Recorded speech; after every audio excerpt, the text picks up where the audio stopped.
Kinabukasan, nag-empake si Jiro ng bag na puno ng kanyang mga mahahalaga dahil alam niyang darating na ang bureau para dalhin siya anumang minuto, at tinanong siya ni Rago kung sigurado siya sa pagpunta sa kanila ng ganoon na lamang dahil wala siyang kaalaman kung ano ang maaaring ipaghandaan nila para sa kanya, pero sinabi ni Jiro na wala nang silbi ang mag-alala tungkol dito ngayon dahil, sa kasalukuyang sitwasyon, hindi naman siya masyadong may pagpipilian. Kahit na subukan niyang tumakas, patuloy lang siyang hahabulin ng bureau, at ang huling bagay na gusto niyang mangyari ay madamay pa ang kanyang lolo sa lahat ng ito, kaya naisip niyang mas mabuting harapin na lang ang anumang darating. Pagkatapos ay umalis siya upang makipagkita sa ahenteng ipinadala ng bureau upang sunduin siya, ngunit nagulat siya nang makita na ang ipinadalang ahente ay si Ik-Ika, at talagang hindi sila magkasundo. Sabi niya nandito siya para siguraduhing hindi na makakatakas si Jiro tulad ng dati, at itinuro niya ang transport truck,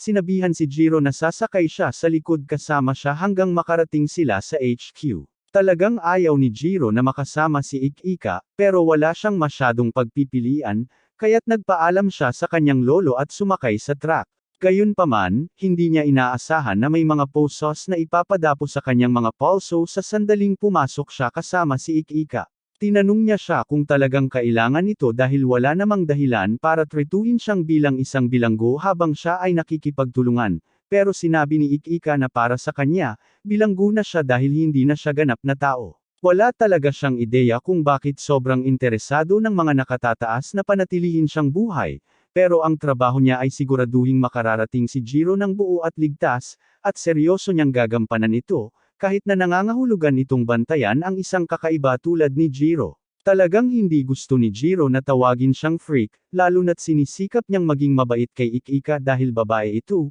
pero naiinis si Ik-Ika sa pahayag na iyon dahil akala niya ay minamaliit siya ni Jiro, kaya sinuntok niya ang pader at binalaan si Jiro na mag-ingat sa sinasabi niya sa paligid niya. Ngunit sa mga sandaling iyon, nagpakita si Rago at tinanong ang dalawa kung pwede bang magpahinga sila dahil natutulog siya, pero bukod doon, sinabi ni Rago na nagulat siya na ang bureau ay nagpadala ng isang batang babae tulad ni Ik-Ika para bantayan sila, at naisip niya na talagang kulang sila sa tao kung nagpadala sila ng mga bata sa laban na ito. Sinabi ni Ik-Ika kay Rago na tumahimik siya dahil ayaw niyang marinig ang anumang kritisismo mula kay Amananok, pero sinabi ni Rago na mas malaki pa ang mga problema na dapat niyang pagtuunan ng pansin dahil, kahit hindi pa niya ito napapansin, malapit na silang makapasok sa malaking gulo dito. Habang sinasabi ito ni Rago, pumasok ang truck sa makapal na ulap ng fog, at sinusubukan ng dalawang driver na alamin kung bakit biglang naging mahamog, pero nangyari ito,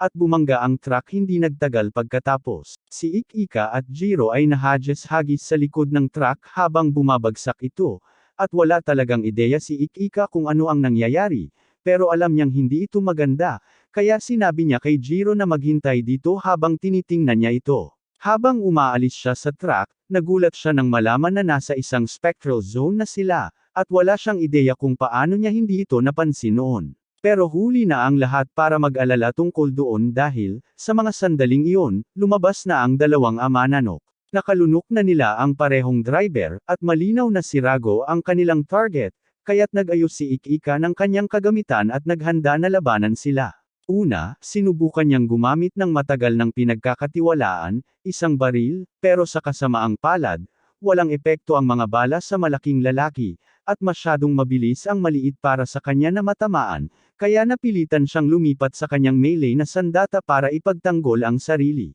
Ang maliit ay itinulak siya pabalik patungo sa malaking isa, pero nagawa ni Ik-Ika na muling ayusin ang kanyang posisyon gamit ang kanyang kutsilyo at hiwain ang mga braso ng malaking isa habang iniiwasan ang suntok nito. Gayunpaman, kahit na nakapagpasa siya ng maraming beses, wala sa mga pasahe ang pumasok ng malalim dahil napakabigat ng katawan nito. Napagtanto niya na hindi niya kayang masaktan iyon gamit ang mga sandatang hawak niya ngayon, at ang bilis ng isa pa ay tunay na problema rin dahil sa sandaling ma-distract si Ik-Ika. Sumisiksik ito sa likod niya at tinadyakan siya sa gilid ng truck. Nakita ni Jiro ang dent mula sa loob, at nagtataka siya kung ano ang nangyayari sa labas dahil akala niya ay papunta lang sila sa tanggapan, pero ipinaliwanag ni Rago na malamang ay inaatake na si Ik-Ika ng Amananok ngayon, at sa tunog ng mga bagay sa labas, mukhang pinapalo siya. Nagulat si Jiro at nagtanong kung paano nangyari iyon, kaya ipinaliwanag ni Rago na habang nag-aaway sila ni Ikika,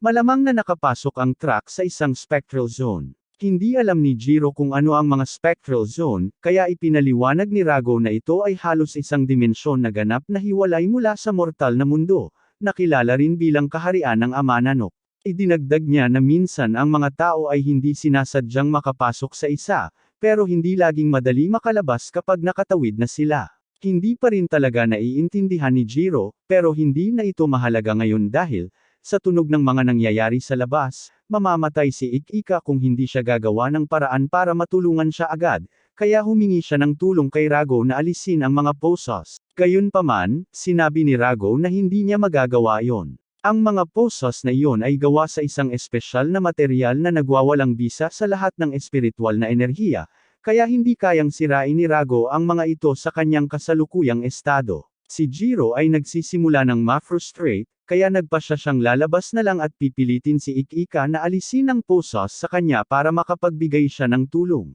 Gayunpaman, sinabi ni Rago na mas mabuti pang hayaan na lang niyang magpatuloy ito. Sa huli, tulad ng Ama Nanok, ang Bureau ay sinusubukan lamang siyang kunin upang magamit siya para sa kanilang sariling kapakinabangan, kaya't mas makabubuti para sa kanya na hayaan na lamang silang magpatuloy sa laban at tumakas habang maaari pa. May katwiran si Rago, pero sa huli, ang katotohanan ay si Ikika ay kasalukuyang nakikipaglaban upang protektahan si Jiro, kahit na dahil lang sa mga utos, at hindi si Jiro ang tipo ng tao na mananatiling nakaupo at magmamasid habang may namamatay na nagpoprotekta sa kanya, kahit na medyo bastos siya, kaya tutulungan niya siya. Sa mga sandaling iyon, sinadyang sinuntok ng malaking Ama Nanok ang van, na nagpadapa kay Jiro sa damuhan, at nang makita siya ng mga Ama Nanok, nakilala nila si Jiro bilang target na ipinadala sila rito upang kolektahin. Ang utos nila ay dalhin siya pabalik ng buhay, kaya sinabi nila sa kanya na kung susuko siya,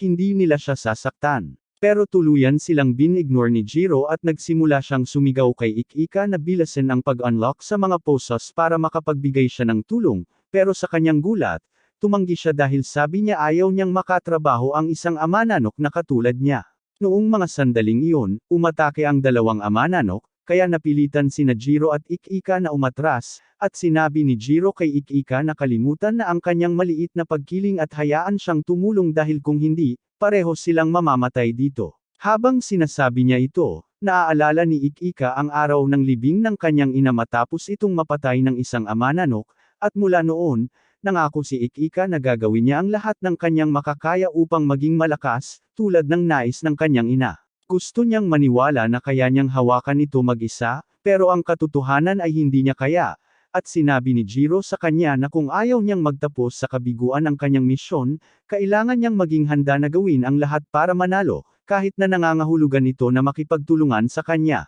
Nag-atubili siya ng sandali, alam niyang lahat ng pinaniwalaan niya mula pagkabata ay nagsasabi sa kanya na tumanggi, pero alam din niyang tama si Jiro. Sa wakas, pumayag si Ikika na tulungan si Jiro at sinira ang kanyang mga posos, at sa sandaling malaya na si Jiro. Tumalon siya sa hangin at tinawag si Rago para humingi ng tulong, na nagbigay daan sa kanya na mapatay ang malaking ant sa isang iglap. Habang ang isa naman ay natigilan sa pagkabigla sa pagkamatay ng kanyang kaibigan, si Ikika ay sumulpot mula sa likuran nito at pinairepiraso ito. Pero sa kasamaang palad, tumalon si Jiro ng medyo masyadong mataas sa unang talon, kaya bumagsak siya sa lupa. Nang bumangon siya, tumayo si Ikika sa gilid at sinabi sa kanya na hindi siya magpapasalamat para dito, pero sinabi ni Jiro na hindi niya ito ginawa para sa pasasalamat. Nakipaglaban si Ikika para protektahan siya, kaya ginawa rin niya ang pareho para kay Ikika, at pantay na sila ngayon,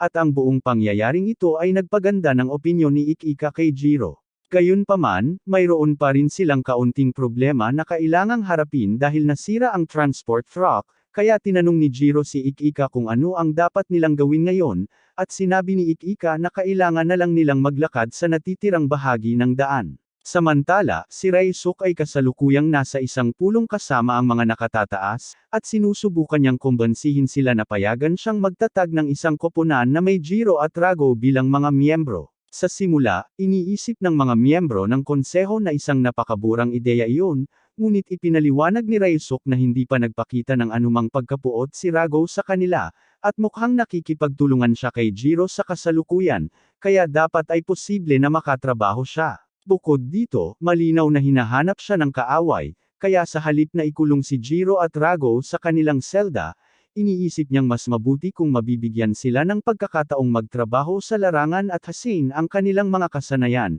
upang hindi sila madaling mahuli ng kaaway. Binanggit din niya na ang pagpigil kay Jiro sa loob ng selda ay hindi makakasolusyon sa problema dahil patuloy pa rin siyang magiging target ng kanilang mga kaaway, at kung mangyari iyon, mas mabuti pang magkaroon si Jiro ng aktwal na karanasan sa labanan kaysa magpalipas ng oras sa likod ng mga rehas. Nangangako rin si Ryo na siya na ang bahala sa lahat ng mangyayari kay Jiro at Rago mula ngayon, at medyo nakumbinsi ang mga nakatataas sa kanya, kaya pumayag silang gawin niya ang gusto niya. Kinabukasan, si Jiro ay nasa tabi ng daungan na nagmumumog, iniisip kung gaano kabaliw ang nakaraang linggo dahil isang sandali ay namumuhay siya ng normal, pero sa susunod na sandali, nakakita siya ng kakaibang pusa, napatay ng isang higanteng ogre, at ngayon ay nagtatrabaho na siya para sa isang kakaibang organisasyon. Dumating si Raya at tinanong si Jiro kung paano siya nag-a-adjust sa kanyang bagong buhay, pero hindi iniisip ni Jiro na ito ay isang bagong buhay dahil sinubukan na nila ang lahat ng uri ng mga pagsusuri sa kanya mula nang dumating siya rito,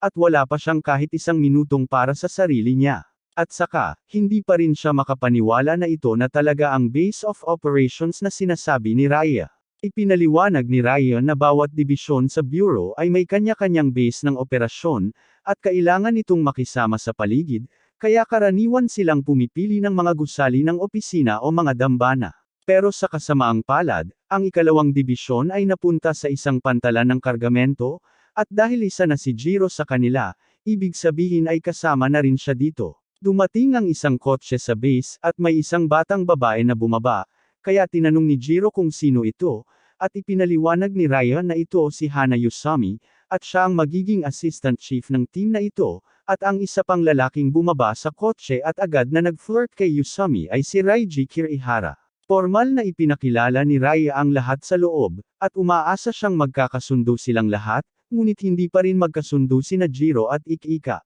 Si Raiji, sa kabilang banda, ay isang bihasa sa pakikipag-usap, at sa loob ng ilang minuto ng pakikipag-usap kay Ik-Ika, nagagawa niyang purihin siya ng labis hanggang sa siya'y mamula. Gayunpaman, pagdating kay Jiro, wala siyang ibang nararamdaman kundi ang hindi mapigil ang pagdiriin sa isang kalahating tao, kalahating mononoke na tulad niya, at hindi si Jiro ang tipo ng taong uupo na lang at papayag na insultuhan, kaya't humarap siya kay Raiji at tinanong kung naghahanap siya ng laban, at sinabi ni Raiji na gustong-gusto niyang sapakin si Jiro kung iyon ang gusto niya. Sinusubukan ni Ik-Ika na kalmayan ang sitwasyon dahil ayaw niyang mag-away ang dalawa, pero si Raya, sa kabilang banda, ay masaya na makita ang laban, at pinakuha pa niya si Yusami ng kamera para maitala ito. Bukod sa iniisip na magiging masaya itong panuurin, ginagawa rin ito ni Raya dahil kailangan pa nilang subukan kung ano ang mga limitasyon ni Jiro at kung gaano siya kalakas talaga. Kung hindi, hindi nila magagamit siya ng epektibo sa larangan. Pagkatapos ay sinimulan ni Yusumi ang pagre-record, at nagbigay si Raya ng senyales para magsimula na silang maglaban.